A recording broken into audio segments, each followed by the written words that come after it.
Hi, it's Courtney at Dryer Vent Wizard. The topic of this video is condensation in the dryer vent line. So if you notice any wetness inside the dryer, underneath the lint trap, in the transition hose, or underneath or behind the dryer, then you might be looking at a condensation issue. So again, I'm in the Houston area. It is so hot and humid that, especially if your dryer vents to the roof, I mean, the roof vent is cooking all day, and then take that temperature and multiply it for the temperature that's in the attic. So you've got very, very hot air. And then as soon as that duct line runs into your laundry room, it's usually cooled by the AC, much lower temperature. So just this temperature variation can cause condensation just on its own.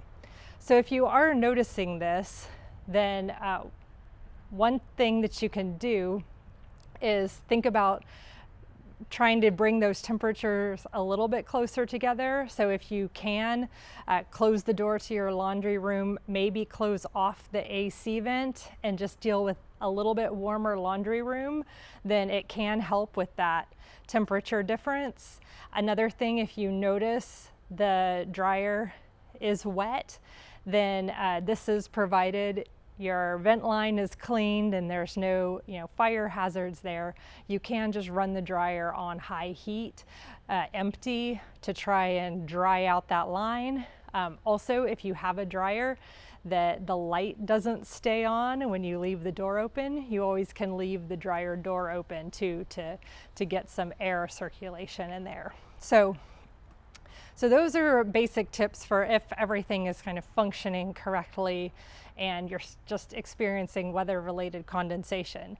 But another big cause for condensation is an improper roof vent. So the vent on the roof, if there is no backdraft damper, which is some type of flap that holds the vent that is closed when the dryer is not on, then it would open when the dryer turns on to let the heat and lint out.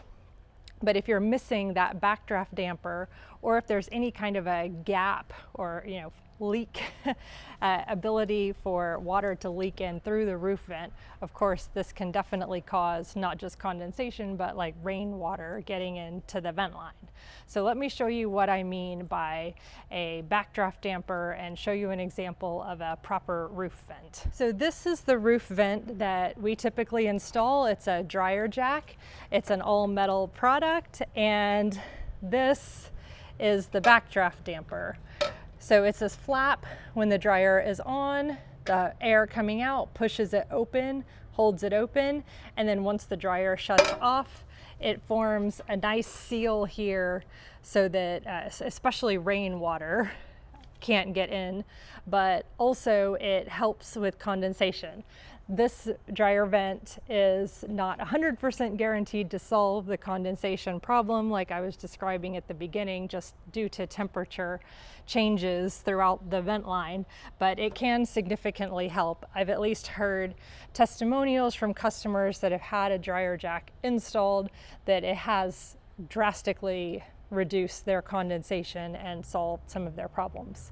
So those are a few tips. Again, to recap, if your vent line is clean and there's no kind of fire hazard risk of doing so, you can run the dryer on high heat with nothing in it to help dry out the line, and then consider leaving the dryer door open, closing off that AC vent, and closing the laundry room door, just trying to minimize the drastic temperature differences in the line.